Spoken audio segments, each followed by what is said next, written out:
Miércoles 15 de enero. Saludos, señoras, señores, bienvenidos como cada día a este espacio, a esta revista de prensa, a este recorrido que hacemos cada día por las portadas de los diarios que se editan en Córdoba, Diario Córdoba, Diario ABC, Diario El Día, un paseo en que como cada miércoles nos acompaña Rafael Aranda. Rafa, bienvenido. ¿Qué tal? Buenos días. Redactor jefe de Diario Córdoba. Bueno, hoy hay bastante variedad, aunque hay alguna información coincidente, iremos viéndola. Empezamos, si les parece, como es habitual, por el decano, por el Diario Córdoba, por su titular de apertura. Titula a 4 columnas: Córdoba es prioritaria para la Junta en su plan para la calidad del aire. Otras 4 aglomeraciones urbanas también tendrán planificaciones a corto plazo. La ciudad respira peor más días al año que la zona del polo químico de Huelva. La sensación, Rafa, cuando vemos el tema de las contaminaciones, la boina de Madrid, el tema de la restricción de tráfico en Barcelona, en Madrid también, es que Córdoba está un poco al margen de eso, quitando unos días puntuales en verano donde hay mucho incidencia del calor, como los zonos. Pero en la realidad luego dice la Junta que no, que el aire es peor del que la verdad pensamos. es que la noticia sorprende más teniendo en cuenta que el tejido industrial en Córdoba es prácticamente nulo, ¿no? Que aquí apenas se ven chimeneas y apenas también aparecen columnas de humo llamativas como se pueden ver en otras zonas industriales de España, ¿no? Sin embargo, el informe de medio ambiente que elaboró la Junta de Andalucía el pasado otoño subrayaba a Córdoba como la zona con el aire más contaminado de toda la comunidad autónoma, por encima de núcleos tan llamativos como el polo químico de Huelva o la zona industrial de la bahía de Algeciras, donde sabemos que hay un movimiento muy denso de tráfico también de petroleras, etcétera, y refinerías, ¿no? ¿Qué es lo que produce que Córdoba tenga ese aire tan impuro, que sin ser tampoco alarmante? O sea, tampoco hay que crear una alarma social, porque prácticamente es el 18% de los días del año cuando se da esa densidad de aire impuro, ¿no? Aire insalubre. Pues nuestra propia orografía, como coincide también, por ejemplo, con otra de las zonas que en la Junta de Andalucía quiere actuar con prioridad, como es Villanueva del Arzobispo en Jaén, ¿no? En Córdoba se encuentra situado entre dos montañas, entre Sierra Morena y La Campiña, como todos sabemos, y eso forma ahí como una especie de bolsa que propicia que por encima se cree o se condense una densidad de impureza o de aire, digamos, poco saludable de respirar, que no se crea en otros espacios más abiertos. De ahí que, bueno, pues las 5 zonas en las que la Junta de Andalucía va a actuar en lo que ha venido a llamar como la revolución verde, encaminado a la protección del medio ambiente, sean los principales núcleos urbanos de la comunidad autónoma, Málaga, Granada y Sevilla, además de estas 2 zonas que orográficamente también conllevan a situaciones de este tipo de impurezas en el aire, como son Córdoba y Villanueva del Arzobispo en Jaén, que es otra zona que también pues, puede llamar la atención que se priorice por encima de otros núcleos que tienen más tejido industrial, ¿no? Pero la ventaja en este caso de Córdoba con respecto a estos otros lugares es que no hay que combatir el problema de la industria, lamentablemente, porque no hay industria, sino que son medidas paliativas que quizás sean algún control sobre el tráfico, algún control sobre algunas horas concretas de la circulación. Básicamente eso. O sea, el problema que tiene Córdoba principalmente el que genera la impureza del aire, más allá de industria que no hay, es precisamente eso, el tráfico, ¿no? Que es un problema que tampoco es que sea en Córdoba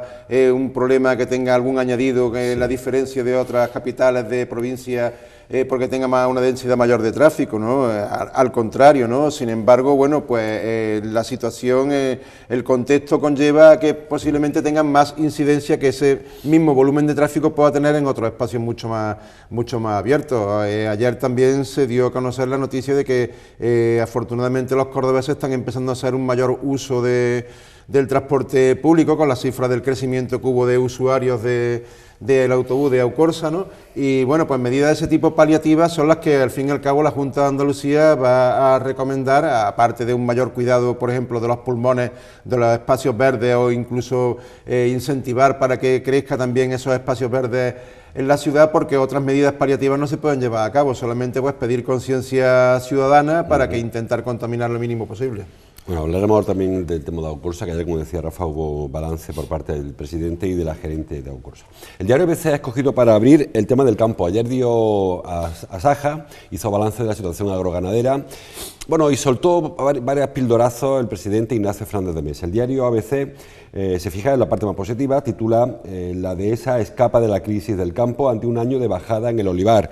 He ido leyendo por ahí el diario El Día, la parte alta, la producción de aceite de oliva será todavía menor de lo estimado para este ejercicio, que como saben estamos ya concluyendo, ya la rebusca prácticamente a la altura de finales de enero, con la lluvia que hubo en noviembre, está casi resuelto. Y también el diario Córdoba hay referencia a este asunto. Bueno, dijo ayer Ignacio Fernández de Mesa, lo primero, que la temporada, la cosecha de antes era buena pero muy barata, con lo cual no satisface sus necesidades, y que la actual va a ser corta. Y que además ayer soltó una serie de pildorazos, estuvo negando el cambio climático, incluso dijo que era una exageración de los ecologistas y pide que se deje al productor producir casi al coste que sea. Bueno, Fernández de Mesa efectivamente desde hace tiempo está en el bando de los negacionistas, ¿no? No es la primera vez que le ponemos o le escuchamos argumentos en contra de las consecuencias del cambio climático, ¿no? Sin ser tampoco tan radical como otras posturas que encontramos, pero sí que en defensa de la producción agrícola sí que muchas veces pues salta rompiendo una lanza en favor de determinado tipo de fertilizantes, etcétera, etcétera, que cuestiona el ecologismo como contaminante o nocivo para el medio ambiente, ¿no? En ese sentido, ayer Fernández de Mesa volvió efectivamente a soltar algún pildorazo que otro, defendiendo el uso y el empleo de lo que se utiliza para dar producción y fertilidad al mundo agrícola, ¿no? Por otra parte, efectivamente, bueno, dentro de que estamos acostumbrados a que la mayoría de los balances que se suelen hacer en la producción agrícola no es muy positivo, en este caso, digamos que la valoración que hizo del año agrícola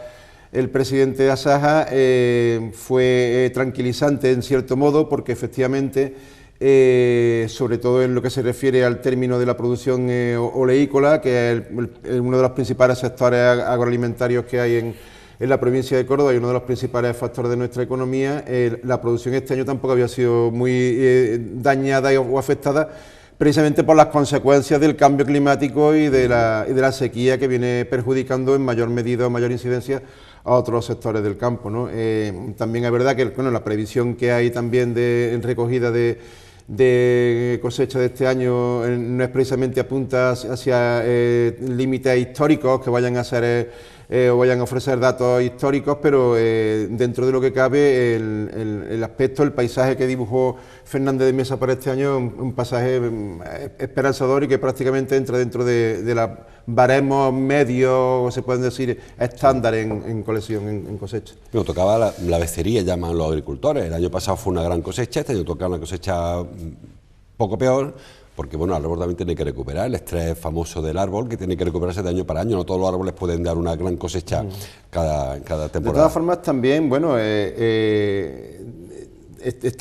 son ya varias las voces que plantean hacer una modificación, un replanteamiento del cultivo que se lleva a cabo en Córdoba, que aconsejan no sectorializar tanto en determinados productos, sino empezar a abrir a otro tipo de cultivo que se adapte aún más a esos movimientos climatológicos a los que Fernández de Mesa mira un poco desde la distancia y no con tanta trascendencia, para que no concentremos casi que toda la producción agrícola en el sector oleícola, ¿no? Sino que empezamos a estudiar otro tipo de cultivo que se adapte más a las nuevas condiciones climatológicas y en el campo, ¿no?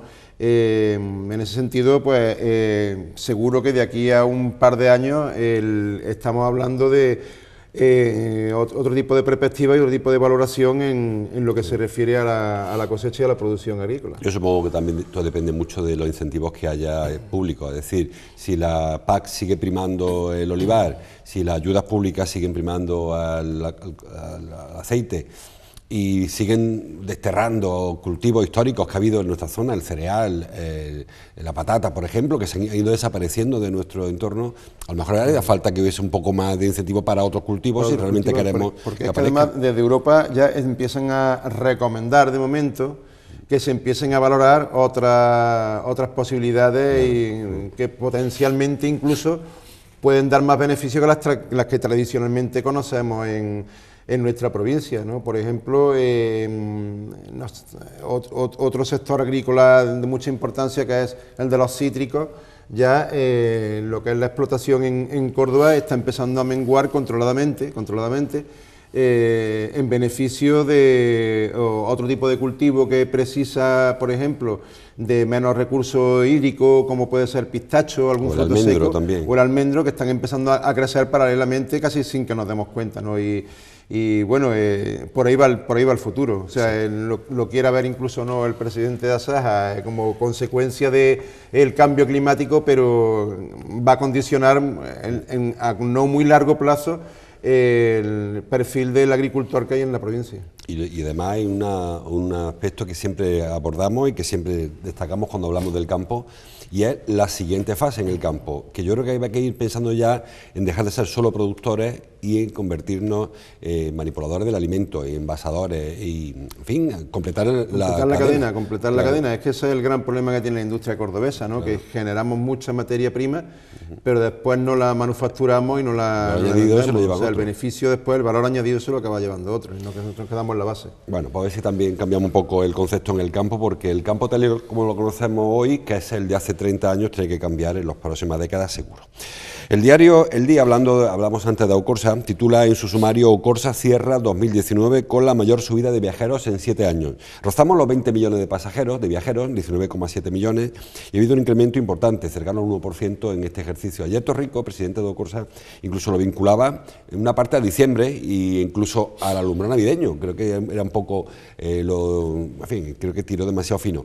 Pero sí que es cierto que Aucorsa está mejorando después de unos años bastante negativos. Sí, bueno, efectivamente, se basó Torrico en ese nudo que hizo del crecimiento de los usuarios de Aucorsa con el alumbrado navideño, en el notable incremento que ha habido con respecto al mes de diciembre del año pasado, ¿no? Que de un mes a otro creo que había habido 60.000 usuarios más en el autobús. Sin embargo, bueno, prácticamente son 2 líneas las que han pegado el tirón o 3, las que han pegado el tirón en este crecimiento de usuarios. Son 2 líneas que cruzan prácticamente entera la ciudad, la línea 1, que va desde Fátima hasta el centro, la línea 12, que creo que va desde el barrio del Naranjo hasta el sector sur, con lo cual moviliza mucha gente, pero el que ha supuesto el mayor crecimiento de usuarios para Aucorsa ha sido los movimientos de los microbuses que cruzan el casco histórico de Córdoba, que permiten que ahí sí un determinado segmento de población de una elevada edad, que ya no utilizan el vehículo propio, sino que dependen prácticamente para su día a día entero del servicio público, pues hayan encontrado esa facilidad que antes no tenían para poder desplazarse, y ahí es donde prácticamente se concentra el mayor crecimiento de usuarios de Aucorsa en este balance, porque el servicio de microbús ha crecido un 28%, que eso es una cifra bastante considerable. Y además hay mucho camino por el que andar, porque hay barrios nuevos que necesitan líneas, también está la área metropolitana, la relación de Aucorsa con el metrotren o el cercanía, como acabe llamándose esto, que tampoco acaba de cuajar, porque hemos hecho una vez cálculos de lo que se tarda en llegar de Majaneca a Reina Sofía utilizando el tren y lo que se tarda en su coche, y es que es la cuarta parte, porque no hay coordinación. Sí, la incidencia ha sido mínima, ¿no? Tal vez incluso la cifra que se dio a conocer ayer podía haber sido mayor si no hubiera sido por la incidencia que tuvo y que sigue teniendo el corte de la calle San Fernando, por el desprendimiento que hubo, que cortó durante mucho tiempo ese tramo de línea. Una de las líneas, precisamente la línea 1, es una de las que pasa por ese tramo, por esa zona, y posiblemente pues se hubiera aproximado aún más a esa cifra de 19,8 millones de usuarios que se marca Aucorsa ahora como reto, ¿no?, para el próximo balance. Sin embargo, bueno, el llamado metrotren cuando llegue el momento de hacer un balance sobre la repercusión que está teniendo en el servicio público, digamos que va a ser quizás más llamativo por el lado negativo que por el lado positivo, porque sigue la gente sin identificarse mucho, precisamente porque es un servicio lento y que no está cubriendo las expectativas que en principio se esperaban de él, ¿no? El servicio de tren ahora mismo que se utiliza con más frecuencia es uno que ya había en marcha, que era el servicio de tren a Rabanales, que siguen utilizando los estudiantes universitarios, ¿no? Pero las cercanías que pretendían crear una línea que fuera desde los barrios periféricos de Villarrubia a Liguerón, apenas se está notando que el servicio ese le está haciendo daño a Eucorsa, ¿no? Tampoco hay una oferta competitiva, tampoco se ha cubierto en lo que se dijo, no se ha construido la estación famosa del apeadero de Fátima Baldollero, es decir, también este tren está medio a hacer, se le pide en cuenta cuando realmente no se ha puesto toda la carrera. Además hay que recordar que formaba parte, era también un eslabón de ese elemento vertebrador en las comunicaciones que iba a haber en la provincia para comunicar la zona del Alto Guadalquivir con la zona de la Campiña y el Bajo Guadalquivir, ¿no? Que eso ni siquiera ahora mismo hay una perspectiva de que se vaya a llevar a cabo. Bueno, a pesar de que hay por una plataforma que reivindica el tren rural, el tren antiguo, el tren de cercanía, el tren regional, parece que vamos las líneas por otro camino. El diario Córdoba, hablamos del diario Córdoba, hablamos antes de las periféricas, titula "Hallado el cadáver de una mujer en las vías cerca de El Higuerón". Una mujer, en principio parece que es una mujer, aunque el cadáver presenta un estado de deterioro importante, parece que sí que es una mujer, incluso hay quien la vincula a la desaparición hace una semana de Pilar Gallardo. Recuerden, esta señora que vino a comprar a Córdoba, que solía hacerlo andando y que desapareció sin dejar más pistas. Parece, todo apunta a que sea ella. Sí, no está muy claro, de momento parece que es una mujer. El estado de descomposición en el que se encontró el cuerpo no permitía, no dejaba rasgos que permitieran identificar el cadáver si correspondía o no con el de esta mujer que lleva desaparecida ya más de 20 días, que desapareció por la zona y de la que nada se sabe desde que la familia con la que comparte hogar allí en la zona de Villarrubia, una familia portuguesa con la que vive desde hace más de 14 años, presentará la denuncia de la desaparición de Pilar, ¿no? Posiblemente a lo largo del día de hoy, cuando se lleven a cabo pruebas de ADN, claro, podamos saber si corresponde precisamente a esta mujer desaparecida y se puedan aclarar un poco más incluso las causas que han llevado a su muerte, ¿no? En principio todo apunta a que, bueno, pues ha sido un lamentable accidente y que posiblemente fuera despedida, arrojada después de impactar con el tren. Sí. Sí. En principio no se conoce nada de este asunto, como les digo, como está contando Rafa. Durante el día de hoy pues se supone que avanzará la investigación. Ha sido un trabajador de Adif quien ha encontrado el cadáver. Sorprende, eso sí, en principio. Que hayan tardado 20 días en encontrarlo. Que hayan tardado tantos días porque además, aunque el sitio era una especie de socabrón, de un espacio que se encontraba en obra, pero que por allí pasan frecuentemente trabajadores precisamente de la obra y que se haya tardado tanto tiempo en advertir que estaba allí ese cuerpo que además se supone que estaban buscando desde que se presentó la denuncia de la desaparición, ¿no? Eso es lo más llamativo del caso, pero todavía, bueno, habrá que ver en las pruebas del ADN si determinan si esa persona es la misma que desapareció hace ya más de 20 días y sobre todo las causas que le han llevado a la muerte.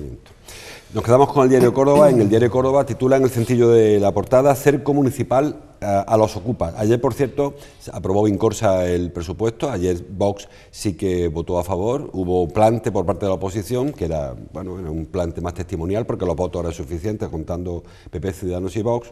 PSOE, Izquierda Unida y Podemos no aparecieron. Y en esta misma consejo pues se decidió parte de esto de que estamos hablando. Se va a investigar quién no está ocupando los pisos y sobre todo se va a intentar filtrar entre lo ocupa bueno y lo ocupa malo, entre comillas, ¿no? Son muchas comillas, pero algo así vieron que explicar. Sí, el casting de ocupa a partir de ahora se va a tener que llevar a cabo para diferenciar el grano, ¿no?, del bueno del malo, ¿no? Son este tipo de convivencia entre personas que realmente necesitan o que tienen una demanda social de de vivienda y las personas que lo ocupan pues con otros determinados fines que también lo necesitan, pero que la convivencia con el resto del vecindario pues es más difícil de llevar adelante, ¿no? En este caso son viviendas sociales que el ayuntamiento anterior, el anterior equipo de gobierno adjudicó, viviendas en un convenio que se firmó con Caixa y con el Sareb, y por la que bueno, fueron adjudicadas algunas de las viviendas y otras fueron ocupadas, y ya pues bueno, pues se consintió la ocupación, digamos consintió entre comillas, hasta ver cómo se resolvía la situación de estos ocupantes, ¿no? Lo que dice el actual equipo de gobierno es que el contrato que se firmó entonces para ocupar esa vivienda era un contrato demasiado permisivo con las personas que iban a habitar esas casas, mientras que hay otro tipo de modelo a lo mejor de ocupación que conlleva una serie de condiciones y de deberes y obligaciones para los que van a habilitar las viviendas, que en un momento dado permite que, en el caso de que se incumplan, de que sean personas molestas, incómodas, puedan ser desalojadas y esas viviendas puestas a disposición de otras personas que más lo necesiten, ¿no? Va a costar trabajo porque desalojar a este tipo de personas no es cuestión de un día, y tampoco es incluso con la ley en la mano, algo que se pueda llevar a cabo en cuestión de facilidad en semanas, ¿no? Pero sin embargo, bueno, eso sí, va a haber mucha presión social porque, como cuentan algunos de los testimonios de los vecinos que hablan en el reportaje que ha hecho Araceli, hay situaciones que son insostenibles, o sea que en cualquier comunidad de vecinos no la toleraría. Esto viene de la denuncia y se inicia con una denuncia de la Asociación Vecinal San Lorenzo Existe, que denuncia que hay una ocupación irregular de los pisos, y el Ayuntamiento o Vincorsa lo que viene a decir es que no se trata de perseguir a personas que no pagan su alquiler en general, sino que va a ir concretando y va a ir purgando en los que efectivamente estén no solamente incumpliendo los compromisos que adquieren cuando firman un contrato de alquiler o del que sea, sino que además están perturbando la convivencia en la comunidad. Por eso decía yo lo de ocupa bueno y ocupa malo, porque no se trata de hacer de pronto la casa del ocupa, ver tú no pagas a la calle, porque luego ahí vendrían otro tipo de problemas de crisis habitacional que sabemos que está sucediendo. Digamos que vamos, la gente que se pretende quitar de en medio son gente que en cualquier comunidad de vecinos presionarían para precisamente quitárselo de en medio, gente que provoca continuamente ruidos, que trapichean con a lo mejor aspectos incluso que rozan la legalidad si no la traspasan. Mercadeo de droga, algunas personas que hay eso, mercadeo de droga, etcétera, etcétera, que atraen un tipo de gente que frecuente el barrio que tampoco sea muy bienvenido, ¿no? por sus actividades y porque incitan a la delincuencia, etcétera, etcétera, y no olvidemos que son viviendas que están bajo la tutela de un órgano, una administración pública como es el ayuntamiento, que por tanto también algo de responsabilidad debe tener a la hora de ver a quién le adjudica el uso de esa vivienda. Bueno, pues ayer se aprobó, como le digo, el presupuesto de Vincorsa, que es un paso más a la hora de aprobar los presupuestos municipales, que como saben tienen algún atranquillo por ahí. El diario ABC trae una foto de la página 2 de Pablo García Baena, se cumplen 2 años ahora de su fallecimiento, y la Junta de Andalucía anunció ayer se ha creado una ruta literaria que en principio, solo que yo sepa, va a ser un día, el día 30, según entendí, y que va a recrear la Córdoba del Grupo Cántico. Titula La Junta crea una ruta para descubrir la Córdoba de Cántico. Yo siempre digo que Córdoba tiene 2 grandes deudas con el tema del arte, uno de ellos Grupo Cántico, el otro quizás sea Estudio 57, que me parece que también está muy maltratado por parte de los cordobeses, está muy poco reconocido sí, con respecto a lo que fuera de Córdoba se habla. Con Cántico se está intentando saldar, aunque es verdad que quizá un poco tarde, con los artistas plásticos tenemos la oportunidad, porque muchos de ellos están vivos, afortunadamente los podemos seguir disfrutando. Con Cántico un poquito tarde, pero parece que se está descubriendo. Sí, bueno, eso forma parte también de los déficits que tiene también nuestro sistema educativo, ¿no? Que conocemos muchas veces más lo que sucede más allá incluso de nuestras fronteras nacionales, y tenemos un absoluto desconocimiento de nuestras raíces culturales, las que tenemos más próximas, ¿no? Efectivamente, tanto como has dicho, Cántico, Equipo 57, que fue un grupo vanguardista en España, en el arte en España en la década de los 60, 50, 60, 70, muy importante, que son prácticamente desconocidos, reivindican desde hace tiempo algún tipo de testimonio permanente en la ciudad, para que incluso gente de fuera de Córdoba que desconocen que gente de este nivel artístico y cultural son de aquí, ¿no? Y sobre todo para que los propios cordobeses pongamos en valor algo que tuvo como germen y como origen nuestro propio entorno, ¿no?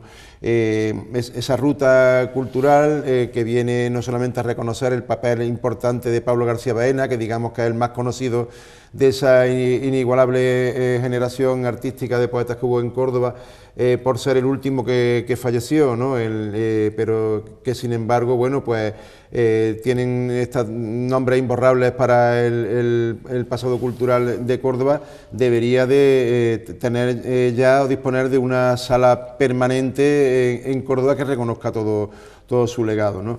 Yo recuerdo precisamente una visita que hice a la casa de Pablo García Baena poco tiempo antes de morir, y además acompañado de un cámara de esta casa, fue con motivo de los premios de los cordobeses del año, cuando reconocimos como uno de los primeros cordobeses del año Pablo García Baena, con un premio testimonial, y fui a hablar con él en su casa y me sorprendió mucho porque Pablo García Baena vivía en un museo permanente. Entrar en esa casa, recorrer cualquiera de sus habitaciones, era entrar en la sala de un museo, no solamente del Grupo Cántico, sino de otras riquezas culturales de la ciudad, ¿no? Podía ser, igual que vemos que la casa de Saramago en Lanzarote o de otros insignes de la cultura se acaban convirtiendo en ubicaciones museos y que dan un testimonio permanente de la figura que fue la persona que la habitaba, pues podía ser un lugar, por ejemplo, donde se podría crear una casa museo de Pablo García Baena, o una casa museo incluso más allá del Grupo Cántico, para que esa llama siga encendida permanentemente y no sea solamente objeto de recuerdo cada año cuando se cumple la efeméride del fallecimiento de uno de sus iconos, ¿no? Pues la ruta que ayer se presentó en la calle Parras 11, la casa donde nació Pablo García Baena, que no es la casa donde vivía, al que se refería Rafa, la casa está en San Agustín. Obispo Fitero, la que yo me refiero es en la calle Obispo Fitero, y yo digo, es una casa que es un museo, no sé si familiares de Pablo García Baena ya la habrán tacado, pero si permanece tal cual yo la conocí no hace mucho más de 2 años, un poco antes de su fallecimiento.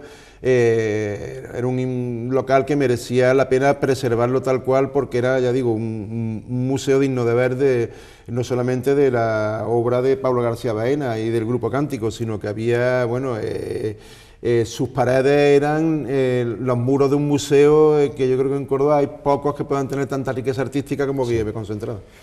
Repito, no solamente Pablo, que también tenemos grandes figuras, Bernier, Mario López, Ricardo Molina, muchos autores de cánticos, y yo decía antes, lo ampliaba al tema de Estudio 57, los Serranos, los Cuenca, y algunos cuya obra además está dispersa. Es que, claro, hubo en el Museo Botí hace un par de años, hubo también una exposición dedicada a Equipo 57 que recogió algo solamente, un mínimo porcentaje de su obra, pero hay mucha obra dispersa en museos.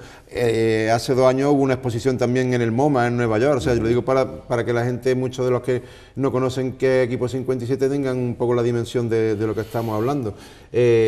Bueno, pues esa exposición que hubo en su día en la Fundación Botí, pues podía también en cierto modo haberse intentado conseguir que de forma permanente también parte de lo que se expuso permanezca aquí, para que la gente identifique ese grupo artístico con Córdoba cada vez que venga a visitarnos, y que no todo sea mundo árabe y mundo romano, sino que también conozcan un poco de lo que es el vanguardismo artístico de esta provincia. Recordemos el Centro de Creación Contemporánea de Andalucía, que está en Córdoba, y que, bueno, quizás no sería malo tener una sala dedicada permanentemente al grupo, a Estudio 57. Bueno, vamos con las fotos, se nos acaba el tiempo. Las fotos de tanto el Córdoba como el Día son para el deporte. El Córdoba es protagonista hoy de las portadas, tanto lo deportivo como lo extradeportivo. En lo deportivo, dice el diario Córdoba, una foto que firma Paco Sánchez Moreno. Moutinho, primer fichaje del mercado invernal, y lo tenemos en la foto.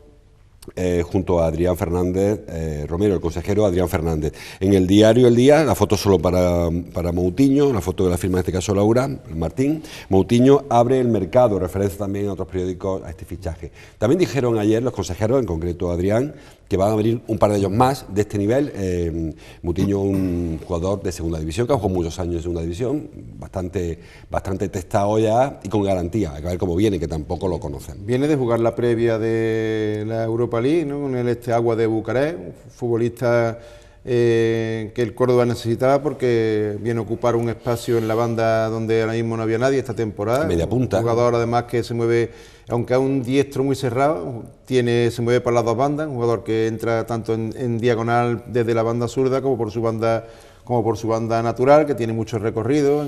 En España lo hemos visto jugar en el Mallorca, en el Tenerife, ya digo, su último equipo fue un histórico del fútbol europeo, el Steaua de Bucarest, y lo que habrá que ver es cómo viene, ¿no? En qué forma viene, porque claro, que una bicoca de estas caiga en un segunda vez, ya de momento te pone en estado de alerta, ¿no? Lo que sí deja de ser una casualidad o no es que precisamente el primer fichaje del mercado de invierno, o sea, lo que demuestra que el actual Consejo de Administración del Córdoba Club de Fútbol mantiene la expectativa de crecimiento del club y le está inyectando vida, sea el mismo día en el que una o dos asambleas van a poner en cuestión la legitimidad de su propiedad actual de los derechos competitivos del club o no, que son esa extraña asamblea dual que hoy se ha convocado por parte de Carlos González de Asabeco para nombrar precisamente un nuevo consejo de administración de la Sociedad Anónima Deportiva, que es la que también, como ayer insistió la Federación Española de Fútbol, reconoce el órgano federativo como legítimo propietario de los derechos del club. Esa es la parte que yo decía, la parte no deportiva, lo que contaba Rafa, Carlos González, el que presuntamente es legítimo propietario de la acción del Córdoba, quitando la unidad productiva, ha convocado hoy una reunión del Consejo de Administración o de la Asamblea en el Córdoba Center. Le dijo el consejero delegado, el administrador del Córdoba, que lo suyo es que lo hicieran al Arcángel. Él dice que no puede ya porque está convocado y el registrador de la propiedad no quiere cambiar el sitio, con lo cual, para allá que se va. Supongo que estará una convocatoria que estará recurrida y que supongo que aquello no prosperará porque es un tanto berlanguiano todo el asunto. Ya hay una advertencia por parte de los administradores judiciales de que todo lo que se apruebe en esa asamblea convocada por Asabeco no va a tener validez a efectos jurídicos, ¿no? Que está puesto en cuarentena hasta tanto no se resuelva todo el proceso que se está llevando a cabo, toda la intervención judicial que se está llevando a cabo dentro del club. De hecho, vamos, ni tan siquiera se sabe si Carlos González es el propietario legítimo del Córdoba Club de Fútbol que él se arroga, ¿no? Porque es un tema que ni siquiera ha llegado a juicio, porque el juicio que iba a haber en Madrid a principios o a mitad de diciembre se aplazó y tiene lugar dentro de un par de semanas en Madrid, se inicia el proceso. O sea que a lo mejor hoy se está dirimiendo la composición de un consejo de administración que un juez dentro de un mes dice que no le corresponde, sino porque el propietario legítimo del club es Jesús León, ¿no? Todo esto haciendo un análisis profundo de los movimientos que se están produciendo en el entorno a esta dualidad que hay ahora mismo, Córdoba S.A.D., Unión Cordobesística, Unión Cordobesa Futbolística o como se venga a llamar, la interpretación que uno puede hacer de esto es que son procedimientos que se están llevando a cabo dentro del juego, la lucha de intereses que hay entre Carlos González Asabeco por un lado y el rival o el enemigo, entre comillas, que se ha echado en este caso, que ya no es Jesús León, no es otro empresario, sino es precisamente la justicia. O sea, Carlos González está echando un pulso a la justicia, a los autos que ha dictado un juzgado o dos juzgados incluso en Córdoba, el 3 y el 5, ¿no?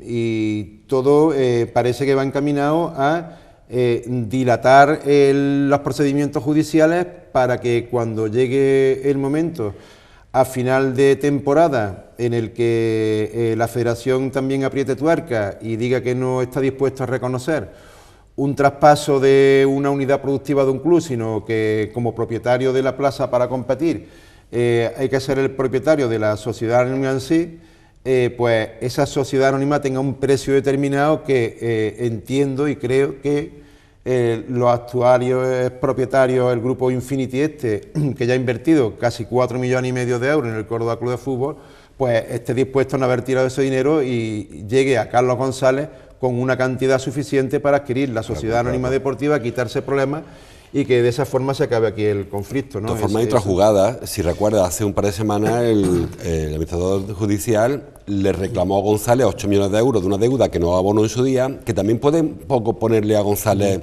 pie en pared, decir, mira, tú pide lo que tú quieras, pero que sepas que tú tienes 8 millones de euros. A González le interesa que todo este proceso se enmarañe cada vez más judicialmente, de tal forma que cuando llegue el momento en el que la Federación Española de Fútbol le diga a Infinity, oiga usted, esta plaza no es suya. Cómpralo y te quita de problemas. Tiene usted que comprarla, pues el precio se encarezca. Y de ahí creo yo que también, porque lo más normal es que esta junta de accionistas que se va a celebrar hoy no tenga validez, le impugne el propio juzgado porque diga, usted le estoy diciendo que ahí no se puede celebrar. Que la sede tiene una sede social, esta sociedad anónima que es el Estadio del Arcángel, y la convoca aquí y se tiene que celebrar aquí, y usted no puede celebrarla donde usted le venga realmente. Y la convoca una persona que no tiene hoy por hoy la carta de legitimidad de propiedad del club. Y además eso, que usted ya le he dicho, le ha advertido que se está rogando la propiedad de un club que todavía no se sabe si es suyo. Claro, o sea que eso lo tendrá que decir un juzgado, en este caso un juzgado en Madrid el que va a dirimir esa causa, ¿no? Ya digo, yo a todo esto lo que veo son movimientos, tanto por un lado como por otro, y sobre todo por el lado de Carlos González, de intentar demorar cuanto más la resolución de esta causa para elevar el precio, que él al fin y al cabo es lo que quiere, porque él ha dicho en más de una ocasión que si a él le pagaba Jesús León los 4,5 millones que le debe, se quitaba de en medio.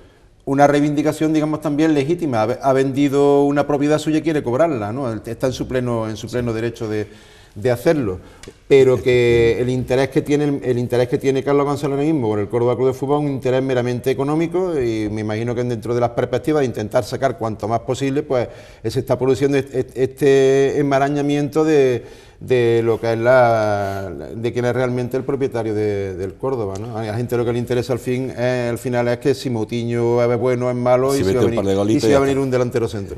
Bueno, pues durante el día tendremos mucha información sobre esta asamblea, tendremos probablemente alguna conexión en directo con el Center, a ver qué pasa. También a última hora de la mañana se reúne el consejero delegado del Córdoba con la subdelegada del Gobierno, que parece que apoya directamente a una de las partes, es decir, que esto, como dice Rafael, es un posicionamiento de las partes, unos para encarecer el producto y otros para intentar tirarlo, a ver cómo acaba la jugada, que probablemente se vea en el mes de junio. Yo creo que hasta junio habrá que esperar. Sí, bueno, de todas formas a la gente lo que le interesa, ya digo, ahora mismo es que el Córdoba haga un buen equipo, que se meta entre los 4 primeros, recordar la figura legendaria de José Luis Navarro, intentar que al final el club precisamente caiga en manos de gente que lleve el Córdoba en el corazón, como aquellos que fueron allá a despedir a esta leyenda del Córdoba Club de Fútbol, y que los juzgados diriman otras causas más importantes incluso que un club de fútbol, ¿no? Que un club de fútbol, su papel es competir sobre el terreno de juego y llevar satisfacción a las aficiones. Nos hemos pasado bastante de la hora, así que tenemos que dejarlo aquí. Como cada día les digo, bajen el kiosco, compren el periódico, entren en internet, porque hay mucha información que hoy se nos ha quedado en las portadas. Gracias, Rafa, como cada miércoles, por tu visita. Gracias a ustedes por estar ahí. Mañana jueves seguimos leyendo la prensa juntos. Hasta entonces, gracias por su atención.